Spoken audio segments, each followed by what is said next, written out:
What if I told you that you could build your own fast auto-clicker in just a few lines of code?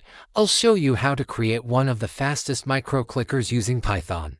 You will only need to install pynput with pip install pynput or pip3 install pynput inside of your terminal, which you should have first. Wait, but how do I trust some random YouTuber's script? And how do I know pynput isn't a virus?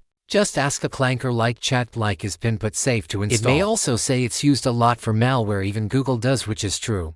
But I don't use it for that. You can copy and paste the script from my description. Touch add and it will tell it's safe. Now the most important part, how to run it. Paste my code either in versus code cursor, similar text editors, nano. Save it as whatever you want with .py as the ending. Then debug in the text editor, or run in terminal like Python file name or Python3 file name.